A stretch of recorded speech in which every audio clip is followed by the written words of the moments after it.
Hello, hello. Welcome to the 5Talents podcast. I'm your host, Abel Pacheco. I interview the top commercial real estate investors and industry experts so you can learn from their experiences. So if you're an investor, a high W-2 earner, or real estate or tech sales professional that wants to invest in real estate without having to manage properties or leave your day job, then this podcast is for you.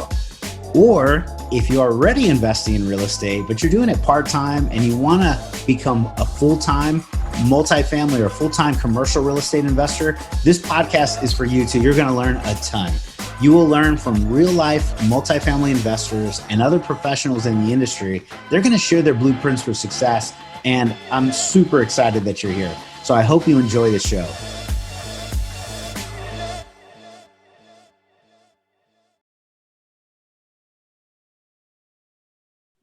All right. Hello, hello. This is Abel Pacheco, your host for the 5Talents podcast. Today, we are graced with one of the most, hardworking, determined, just high with somebody with high perseverance to push out a ton of content, help others just live this reciprocity game. And I'm super excited and humbled to have him on our show, Mr. Scott Carson. Scott, how's it going, sir? I am doing great, buddy. It is nice to be talking with another fellow Texas podcaster out there and a real estate investor. I'm just up I-35. San Antonio was home for a while for me. Used to live off 1604 and over in Heber in that neck of the woods, but I live up the road, up I-35 in Austin, Texas, man. So I love it. Yeah, Scott's right up the road from me. I'm San Antonio. It's just this I-35 corridor, which some of you out-of-state investors may have heard about. It's growing up, blowing like crazy. But we wanted to, bring Scott on because he's got an amazing perspective that I think everyone's going to learn a lot from on this show. And Scott, I'm going to have him, really dig into his background, but man, he is a beast in the podcasting side of the house. He told me he did 100 shows this year and 100 last year. His own podcast has about 650 shows, and he is all into, capital raising, investor relations, notes, and really, I'll let him introduce himself. Scott, you do a ton of stuff, man, and you've had such a successful track record. Let me let you talk about, your background. No problem. Thanks, Abel. Yeah, I've been an active real estate investor for almost 20 years and come from the banking and finance side of things. Mortgage, I ran a mortgage company here in Austin, Texas from 2004 to 2008. And then, we're doing residential and commercial stuff. Primarily 90% of our business was working with real estate investors in 30 states. And when the music stopped in 2008, I jumped ship from the origination side to the distressed debt side. We were doing short sales, but I also started buying distressed mortgages on residential and commercial properties. And actually, a lot of my first few deals were buying apartment loans, buying debt for 50 cents on the dollar or 35 cents of value of 20 unit, 30 unit, 50 units, 80 units. We bought a note on a 300 unit apartment complex in Indianapolis for like 25 cents on the dollar. Wow. Worked it through to regentrify it and sold it off at the auction and made a buku chunk of money. Heck yeah. And so with everything being like it is, it's been an interesting ride the last 12 years. So, we've closed on a couple thousand transactions, closed on over $500 million in debt purchases, most of it with other people's money. And really done, we've had our fair share of ups, we got our fair shares of downs, good deals, home runs, singles, doubles, and some strikeouts along the way. But I think that's when you're in real estate that happens. But, the beautiful thing is I think there's such an opportunity, especially in the commercial space, in the multifamily space, still to this day. A lot of people talk about it being overcrowded, but I think with everything that's going on in the market right now, I think 2021, if you know how to pivot a little bit or how to market yourself a little bit differently, how to dive into a different asset class, you might be coming out smelling pretty good at the end of the year and making some money these days. I know you're smiling. I know I'm smiling all the way to the bank. I love it. That's exactly what we're doing. We're smiling and having a good time all the way to the bank, man. And, I love Scott, just hearing his background, like 2,000 transactions anybody that does anything 2000 times has had some goods, some bad, some ups and downs and all around. And there's so much insight and knowledge. And so you're, one of those individuals that I would, call your expert category, man. And then, multifamily, single family residential notes, did you say $500 million? In debt. Yep. It's over $500 million. And actually it's closer to a B. These times around, started going back and look because I wasn't keeping track of it, but I know it was over $500 million in debt purchases, and sometimes we bought 200 notes, sometimes we bought 60, sometimes we bought one-offs. It's just such an interesting ride the last 12 years, man. Yeah. And you, I'm assuming, didn't have this much cash in your pocket. How in the world did you buy $500 million worth of debt? Two ways. One, you got to find some deals because good deals find money. I think we can agree to that. Yep. Secondly, I've been a marketer because when I left the mortgage industry in 2000, I didn't have that much money because of the market taking a dump. My last two big fix and flips, I wrote checks to the table. You want to receive checks when you're closing, not write checks when you're closing. You know what I mean? There you go. Yeah. And so with everything being in the uproar back 2008, 9, 10, I just had to start marketing because I didn't have a lot of capital. And I was getting these lists lists, or we call them tapes in the note industry, spreadsheets with all these different asset classes that I just started marketing. I started marketing on Facebook and LinkedIn. I took my database of business cards that I'd met from traveling the country and all the investors I was meeting at meetup groups, real estate clubs. And I would send an email out once a week. Hey, here's a deal of the week that we're working on. And that started leading to a lot of notoriety out there from people that started referring investors to me. Hey, and one of the biggest things that really changed my business, Abel, is in 2010.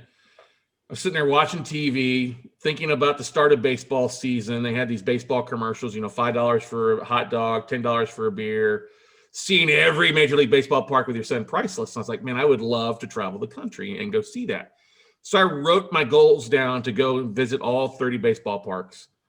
And at the same time, I was writing blogs and doing videos on YouTube about specific deals and what I was focused on a daily basis.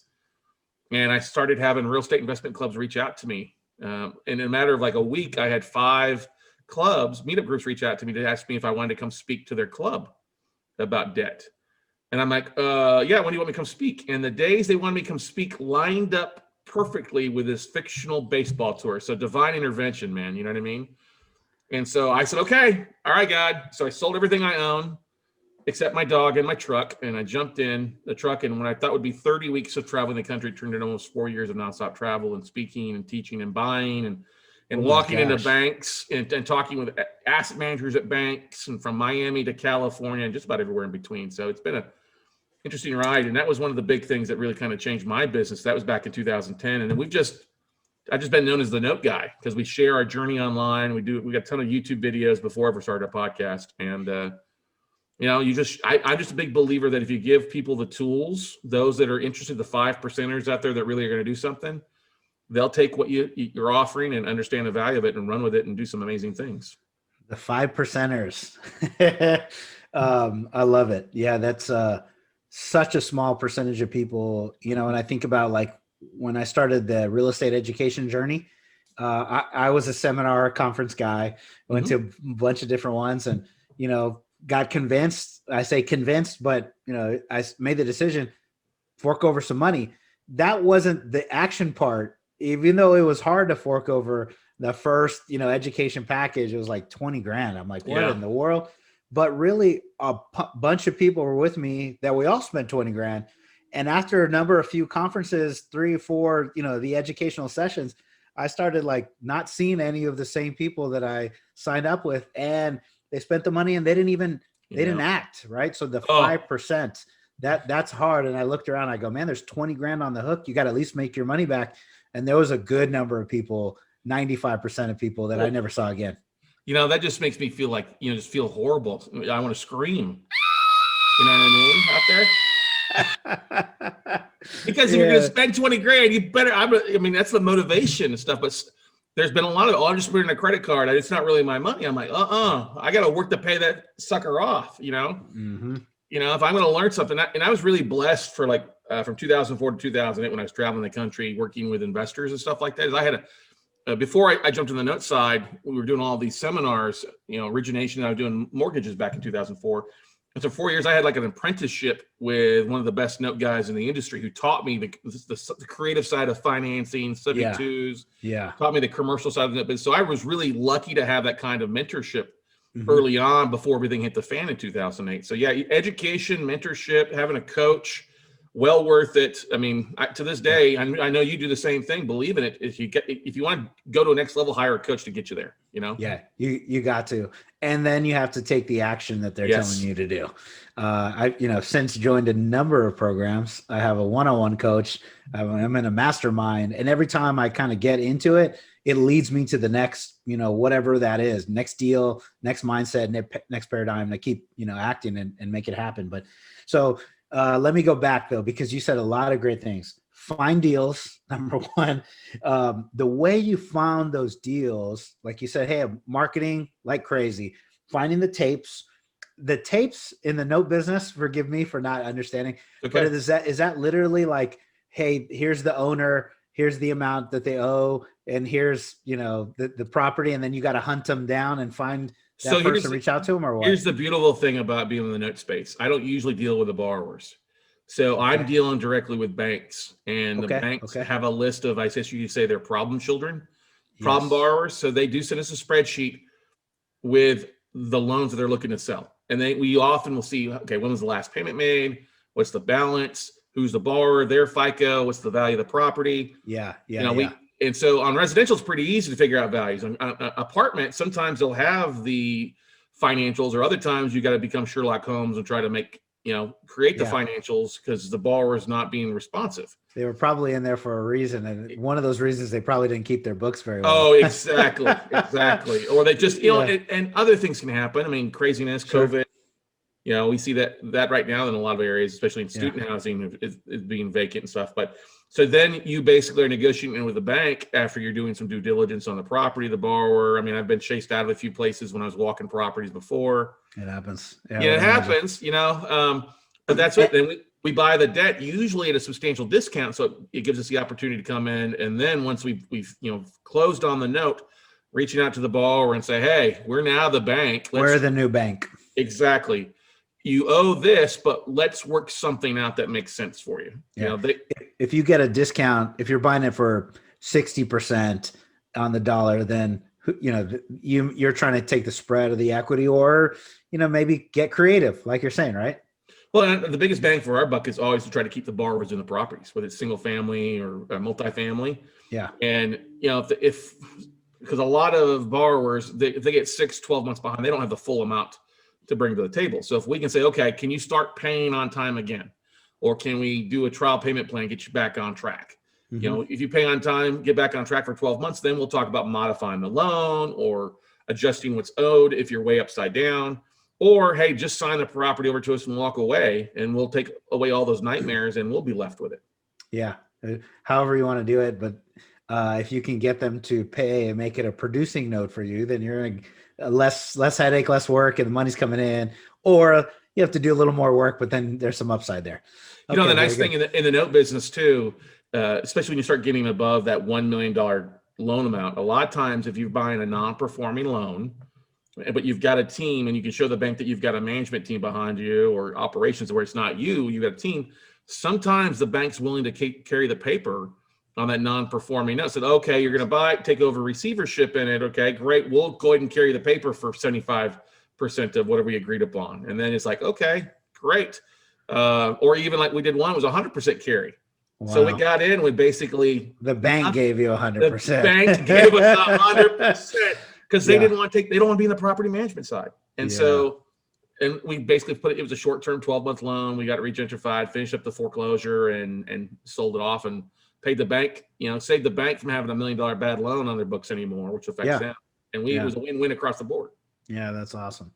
Well, this is great insight, Scott. So we've got a couple different type of listeners, and maybe we can frame the, kind of the next points, right? Sure. We have passive investors, that are trying to learn and educate themselves on the best place to put their money.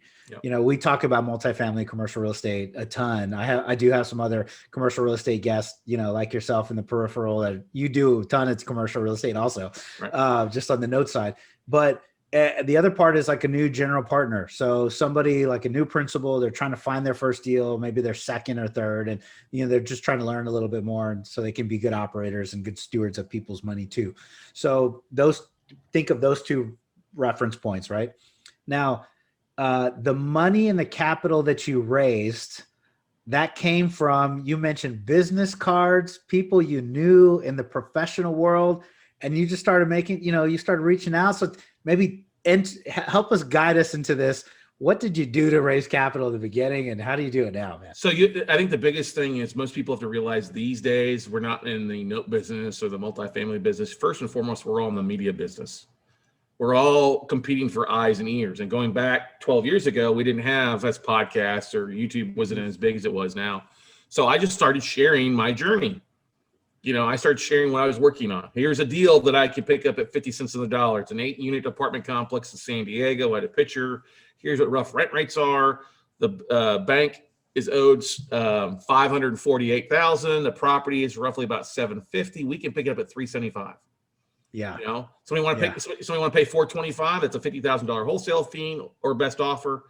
And that was one of the ways that we started doing it, just sharing what we were working on and not being afraid to share it. You know, there's times I had like this old flip camera that Dell produced. It was like a little mini portable video camera. I'm out walking in an apartment complex in 116-degree heat in Austin, Texas, sweat's running down my face on video, but I'm just sharing the journey. Yeah. You know, and people are like, oh my gosh, I like what this guy does. He's not perfect. You know, I screw up. You know, I forget what I'm saying sometimes. I'll cuss occasionally, you know, but it's just people like seeing that journey. And people would start seeing my journey from the individual deal to the bigger deal. And I wasn't afraid to share my ups and downs. This was a great deal. Oh, this didn't turn out to be a good deal. Why? Well, because we found this and this. And so we moved on. We said next. And I just started getting in a regularity. You know, I had an email that went out once a week to my database. I would post almost daily on LinkedIn and Facebook. And when I would go to a different city, I would coordinate my visit around the big real estate investment clubs in that area. And of course the ballparks, but yes, of course the ballparks came into that. Okay. But that was always on the schedule. So I would have a meetup up and looking at the baseball and ESPN. Okay, tonight let's go to a meetup group, and tomorrow night we'll go to the ball game. You know what I mean? Who's a starting pitcher? You know what I mean? Do that kind of stuff. But that's the thing. People don't realize that meetup.com is free. I mean, if you can join multiple groups all across the country and be tapped into 50 people to 5,000.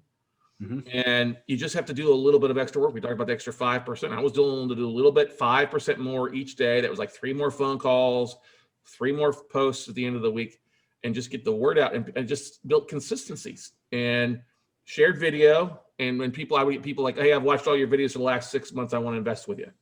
Or I've binged. One lady called me and she's like, you the only white man in my bedroom at night. So I was like, whoa, okay, great. Yeah. I was like, that's awesome. She's like, yeah, I got $100 grand. Let's do a deal. Let's help me find a deal. I was like, okay, great. And so that was the big thing, to find deals in marketing. And when it comes to, I applied similar things to finding deals. Now with notes, I'm not dealing with borrowers, or not really dealing initially with commercial brokers like a lot of people use. Mm-hmm. I'm dealing with special asset managers and whole loan traders inside some of these bigger banks. And so I built a list of these guys. I would dial for dollars, like 50 to 100 phone calls at least twice a week. 50 to 100 twice a week. Okay. So jam pack a day, and that's all you did. Exactly. I'd have a list, and I would just dial for dollars. I thought I sounded like I'm a FUD at the end of the day from talking so much. You know, my tongue's all swelling. But then I would put them in a database, and I would email them once a month. Hey, what do you have in your books this quarter? Or what do you have your books on the books this month? And I would get people that would start contacting me 3 months after, or 4 months of getting the same email. They called it the green email, because I had the background green. And if they opened it was green everywhere, because that's my color, and it branded me. Email. Yep. And they're like, I have something now. Or, hey, something came across my desk from a peer. Contact them. Here's a list for you. And so that's what I did. I didn't have it. I was divorced at the time. I didn't have any little ones running around that I know of anyway. I was just busting Yeah. butt You could and just staying grind. You busy. could Oh grind yeah, every single day, and no one's going to tell you to stop or yeah, come visit. exactly. Yeah, you just grind. Yeah. Okay. Man, that's amazing. That's a lot of hustle and a lot of effort. And how many out of all this time, when did you start like scaling up? What does your team look like today? You started yourself, and tell us about this little scaling of your journey. That's a really good question, because I think most investors are jack of all trades. They try to be. Yeah. They try. Oh, I'm gonna go look at the property. I'm gonna pull comps. I'm gonna pull title. No, that's the biggest mistake you could ever make. Mm-hmm. And so immediately early on, I started leveraging other people and other networks and stuff like that. We talked about Meetup as a great way to build networks and find other investors, but I hired VAs, virtual assistants, to pull due diligence and photos and do some online stuff for me. Mm-hmm. I had a full-time marketing person I hired about 6 months into that. She would do things for me, Mm-hmm. from Mm-hmm. posting, or even like I send her a spreadsheet and she would pull photos of the assets or the properties. And then it's okay, here's what I want you to say on the message. And she would do that. And she would then use like Buffer or Hootsuite to auto synchronize the marketing. So I still, with note investing, you can run with a pretty lean team, because a lot of the workout is done by vendors, with like our servicing company who's dealing with the borrowers. They're the ones that are doing the borrower outreach. They're collecting the payments. If we've got to take it the legal route, then we hire real estate attorneys that handle the foreclosure. So I got a full-time gal that works for me, who used to work for my servicing company. She handles a lot of my portfolio on the residential side. Commercial assets, it's a whole different thing. I'm a little more aggressive on reviewing that with our team and management side. And then we've got a couple of VAs that are still doing due diligence for us, but it's all about finding and putting a team together. We like to leverage local realtors, local investors, to bring them on for stuff. And so that's why I'm very advocate about, like you'll hear me say again, Meetup and local real estate clubs. You can find a lot of people and actually make more money and live a better life than trying to do it all yourself. Agreed. I was in single family for 10 years, and I was me and my wife. So I wasn't alone, but it was me and my wife. Right. We would save the money ourselves. We'd go buy the deal ourselves. We would hold and rent and landlord the deals ourselves. And, at about 10 properties, we're like, this is dumb. and it wasn't until commercial real estate that we started partnering, with other people. It just makes a lot of sense to partner in general for this kind of stuff. And then, VA assistant, people that help me on the acquisition side, people that help me in the marketing side. And I got a podcast team now. I'm like, oh, I got a team. But anyways, it's a big team. Yeah. Well, and it's the thing is, it's not as difficult as most people think it is. The number one most important hire is hiring that first assistant. A first assistant should make you $100,000, because they're doing all the bullshit stuff that you don't need to be doing. Yeah. The callbacks, the recording, and some of the easy marketing, some of the follow-up, just the scheduling stuff that needs to be done to make sure that you're more profitable in your hourly, whether you're working full-time at this or it's a part-time side hustle. An assistant can be working during the times that you're not, whether it's local or virtual. And I think that's the most valuable thing for any investor out there. Make a list of everything you're not getting done and figure out what it's costing you. And you'll find the money really fast to hire a VA for 10 to 20 hours a week, right? You brought me back to that mindset, because this was my side hustle towards the end. I was working W-2 job. I was a working professional, IT sales leader. And so I made a good, chunk of coin there. But where some people that I met that went through the same education, they were like, I don't have time to do what you're doing. And I go, neither do I, but I hired an assistant to help me implement the stuff. And it's her 30, 40 hours a week. And she's helping me put this together. And we did that, a year and a half before we kind of ended up quitting the W-2 and kind of go full time. But yeah, man, you have to leverage your team and be willing to spend the money to realize you're going to make more money, God. And that's the thing, is a lot of people, you have to value your hour. I think that's one of the biggest things, valuing your time as a real estate investor. If you want to make $100,000, well, that means you need to value your time at $250 an hour. And if you're doing stupid stuff below $250, then you're costing yourself money. But if you hire somebody at $10 an hour to do that job, now you just cloned yourself. You just made another $250 technically, because you just added an hour to you. And that's the best way to do it. And You know, a lot of people think, well, what would I have a VA do? Well, you could have them marketing for you. You could have them prospecting for investors. You could jump on the county records and start pulling IRA investors in the cities you like and mailing postcards or yellow letters or reaching out to them online. There's just so many things that pay off dramatically in a short term if you just actually implement it and start it. Yeah, that's awesome. That's great. Well, okay. Well, this has been an amazing conversation so far, Scott. And what I'd love to do is kind of shape it a little bit. Yep. You know, talk to us about like what's going on today in multifamily. You know, you're seeing notes that aren't performing. You're seeing the like you said, the bank's problem child. And I'd like to know what those problem children are in multifamily, what you're seeing to come across your plate, and you know, just let's start there. Yeah. So I think we can all agree that the CMBS market took a big dump, $50 billion loss in February and March as the markets dropped off. And this time around, it's a little different than it was 12 years ago. A lot of the regional banks, banks actually finance more of this commercial stuff than beforehand when it was mostly Wall Street. And so the biggest opportunity we are seeing right now, and this comes not just from me, but what we're seeing come across our books and from hedge funds, is that sub $5 million value asset. Okay. Sub $5 million. Okay. Sub five, because anything $5 million over, Wall Street's gonna try to gobble that up because they can write a check and get cheap money to do it. You know, wise guys. Those bastards. Those wise bastards. You know what I mean? Yeah. So, but that means there's a lot of opportunity in that sub $5 million mark. Yeah. And so that's the first thing. The second thing that we're seeing a lot of, while apartments have still done well, it's still a really good collection rate. We have seen the default rate jump up a little bit, but we've seen it more jump up in the college housing market, which is apartments, because kids aren't going to school, they're remote learning.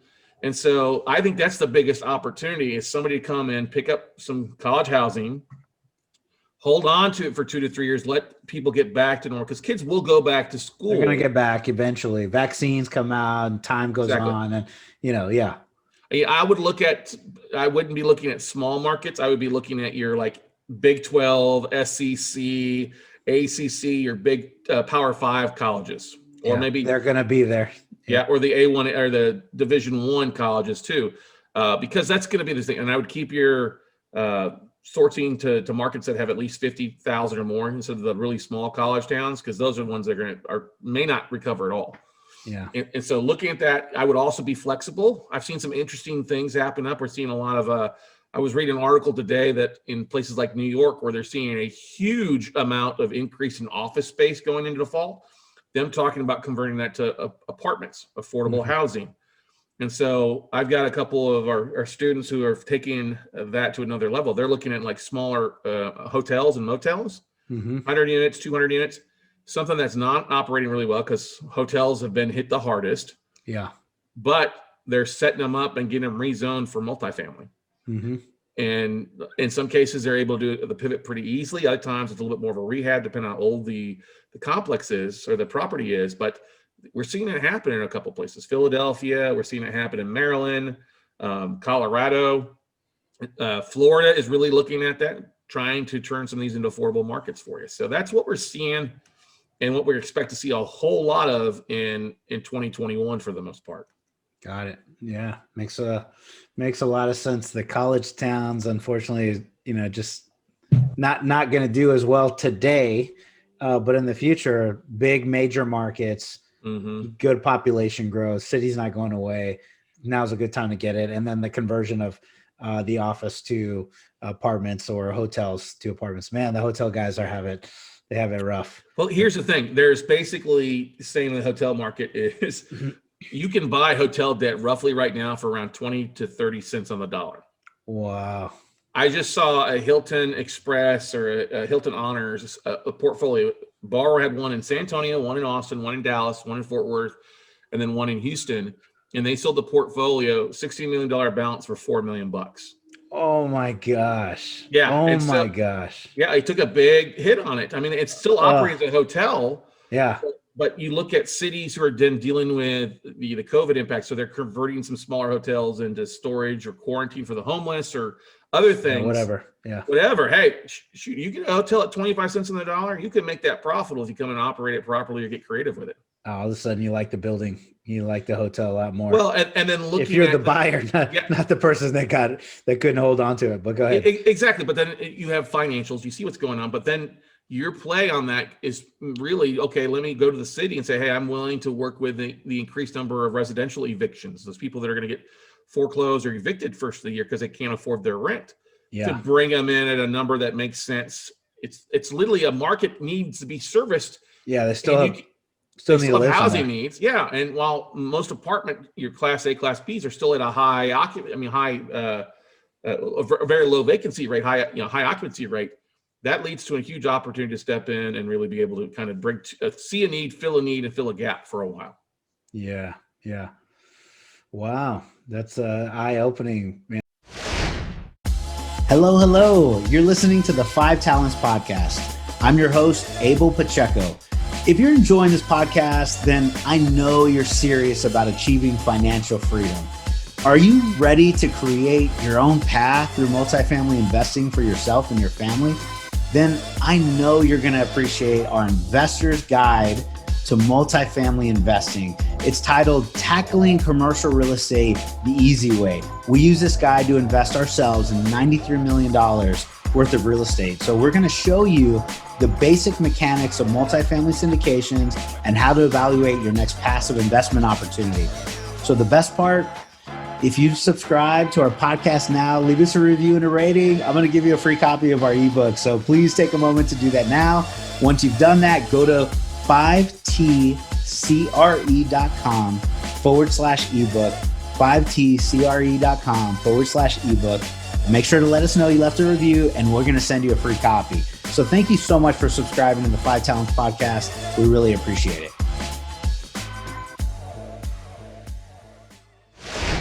And so you're investing all across the U.S. Doesn't matter kind of where it is. If the numbers make sense after you do the analysis and deal kind of works, you're moving forward. And tell us a little bit about, like, how does disposition work in your world? How does like selling or do you hold, or just give us a little bit of illuminate this. Yeah, there's only a couple states I don't really buy. I don't usually buy in New York or New Jersey because it takes forever to foreclose there and it's really expensive. And so I don't buy. Sorry, New York. Sorry, New sorry, York. yeah, sorry, guys. Better deals, other places. I don't buy in Crook County. I mean Chicago, because it's the same thing. It's a rough area. So I try to stay in your major or secondary markets. Disposition is not too bad because one of the great things when you buy commercial debt, you have the right to take over the property. You've got the right to collect rents. And so if an operator or a property owner is using a property as its own personal ATM and not paying Peter and Paul, well, that removes a lot of that motivation not to work with you.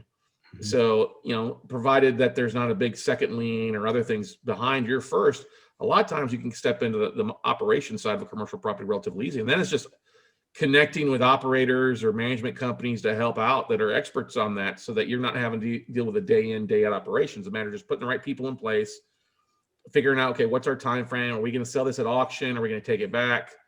Do we want to hold on to this for a while and retrictify it? Or, depending on what we buy it for, it all comes down to what can we get the auction? What can we get if we sell it? And a lot of times we'll even work deed and lose with a borrower, so we don't have to go through the foreclosure auction and just kind of take over the property and go from there and then hold on to it for a while. Ah, nice. And the ones that you're holding, maybe specific to multifamily, what are you holding on, and what are you kind of getting in there and doing too? So I love Florida. I love God's waiting room. Okay. All right. That's awesome. I like areas though that aren't like the Miami areas. I like a little bit further up the coastline, like West Palm Beach. You go up to Jacksonville. I like Orlando. I think Orlando just has a huge opportunity right now for things. So we're really looking at the hotel space because that hotel space has been hit hard. But we've bought multifamily there before and done really well because it's big. You have UCF, big university there. Within 5 minutes of that.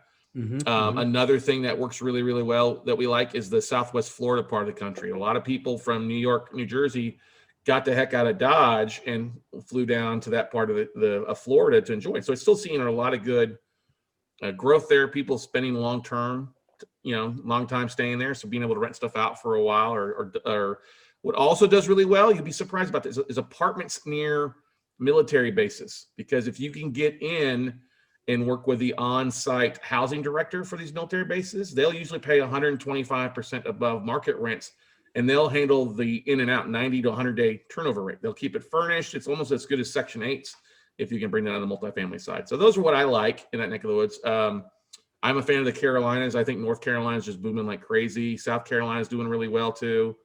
So, Oklahoma City's been a big favorite market for a lot of multifamily guys in the years and then Dallas. I just think those areas are a little bit too overpriced right now. I think you've got to go where there's some distress at and build your profit in by the discount that you're getting and being able to step in. And I don't think the play is, hey, I'm going to buy this, I'm going to regentrify it for 3 years and get refinanced out. I think you need to realize that those refinance loans may not be around in 2-3 years, depending on what we end up finding out next year. And so you need to be in a spot that you need to either get taken out with private capital or really work to put your management team in place so it becomes an asset that the bank would be willing to carry the paper for you for a while. Yeah. All right. That's good. That's all. This is good insight. Thanks a lot, Scott. Yeah, no problem. Well, if our listeners, while we're on the topic, if our listeners want to reach out to you, learn more, get on your show, they potentially invest with you, et cetera, what's the best places to go reach you? Yeah, the best places, I guess, let's say we go to our mothership, weclosenotes.com. That's my main website that talks about our classes. You get the podcast, the Note Closer Show. And while your guys are listening to this, do Abel a favor. He didn't tell me to do this, but hit that subscribe button and go ahead and leave a 5-star review for him, because he's busting ass. He is in the top 5% of podcasts out there. And his talents, come on, he's working hard. Give him a subscribe. And we as podcasters love to see reviews. So he didn't ask me to mention that, but I'm sure the check is in the mail there, ladies and gentlemen. So that's the biggest thing. Check out my website. Check out the Note Closer Show podcast. We just recorded episode 650 yesterday. We'll have Abel on our podcast here, hopefully in the next couple of weeks, once he gets around to clicking on the link. I know. And reserving his spot. hint, cough. But that's the big thing. You can also see a ton of our videos and training on YouTube. So if you go to weclosenotes.tv, that'll take you directly to our YouTube channel, and we can go from there. Yeah, you could probably learn a ton. 650 shows. So this is kind of the last, bit of questions that I want to head down before we got to go, because you are a marketing machine. You guys have been pumping out a bunch of stuff. Like I said, 100 shows this year, interviewed on 100 shows last year, 650 of your own shows. When did this start? And tell me a little bit about this journey, because it was one. So I've been doing webinars and videos for years. This is the old phone, you doing the videos, et cetera, right? But like GoToWebinar. I started a GoToWebinar account April 2011. Okay. Like a webinar, GoToWebinar. A true webinar. Yeah, not my phone. Okay. And for every Monday night, for the most part, I would do a regular webinar. Every Monday night. And we still do it for the most part. We call it Note Night in America now. We rebranded it. So every Monday night, we do a different webinar on topic. It's open to the audience to come on. We'll have a speaker. I'll talk about a subject. It's about an hour and a half. Wow. And I was doing that. And I actually didn't want to do a podcast. And I was doing that. And I was doing Facebook Lives with my cell phone. Starting just sharing a little bit. Hey, we'll be a fly on the wall in the office for the day. What are we focused on today in our office, my team?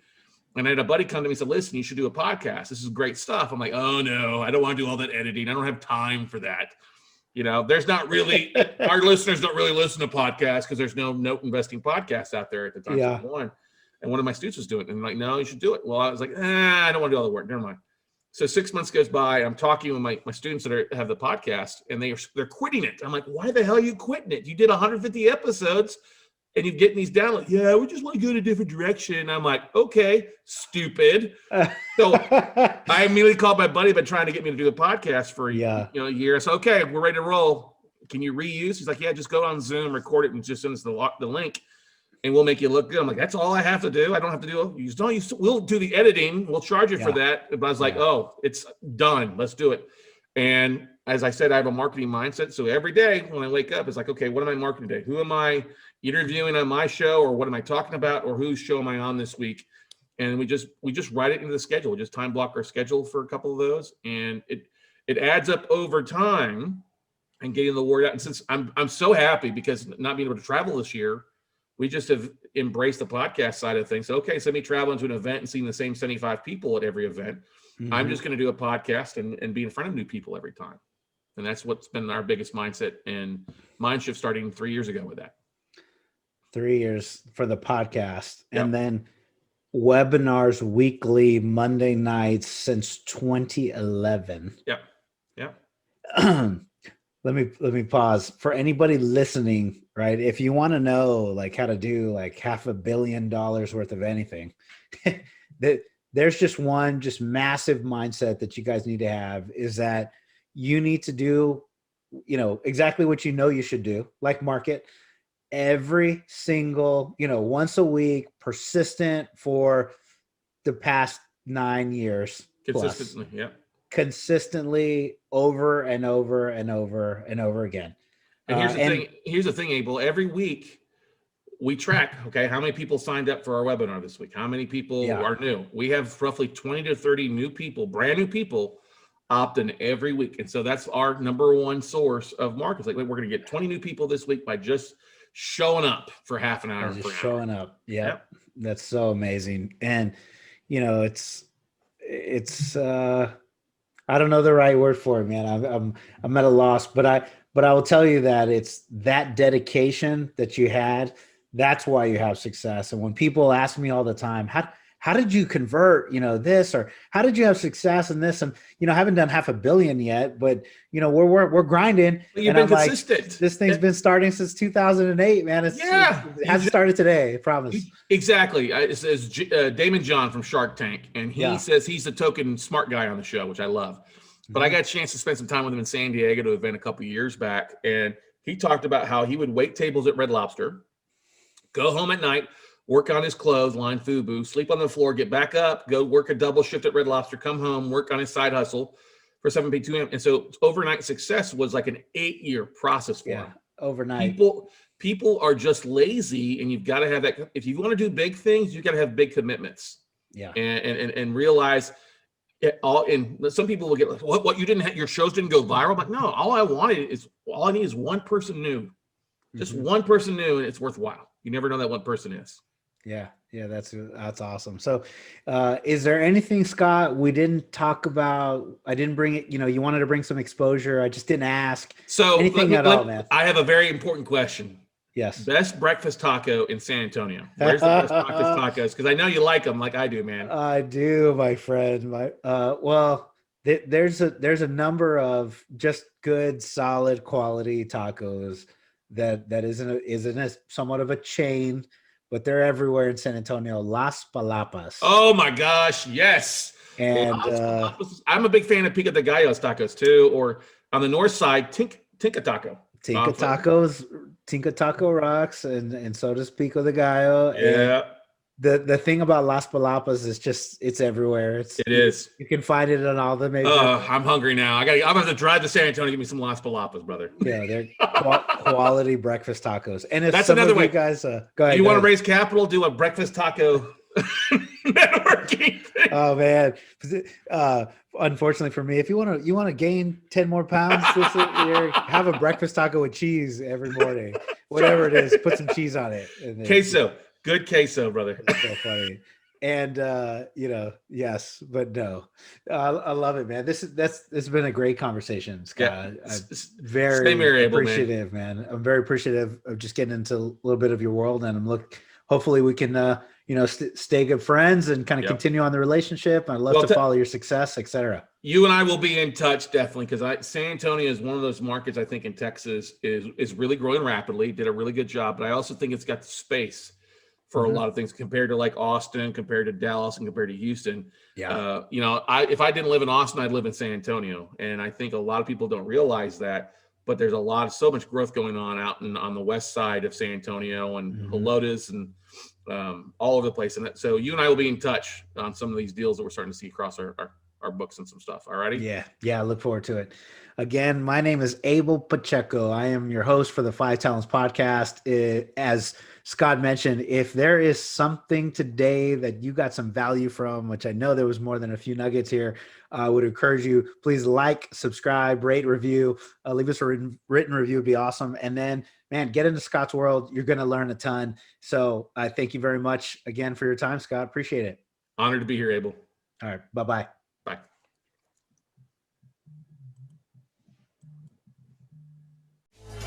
Thank you for listening to this episode of the 5Talents podcast with your host, myself, Abel Pacheco.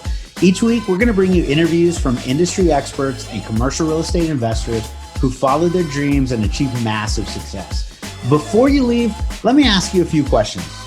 Did you enjoy this episode? Did you learn something valuable? Was your mind stretched to what's possible and what you can achieve? Do you want other experts just like the one you heard today? If you answered yes to any or all of those questions, then please take a moment to subscribe to the 5Talents podcast, give us a 5-star rating, and most importantly, leave us a written review. Tell us what you liked, tell us your favorite guest, give us any feedback. I'm excited to learn and improve so you can get a more valuable show. So thank you again for subscribing to the 5Talents podcast.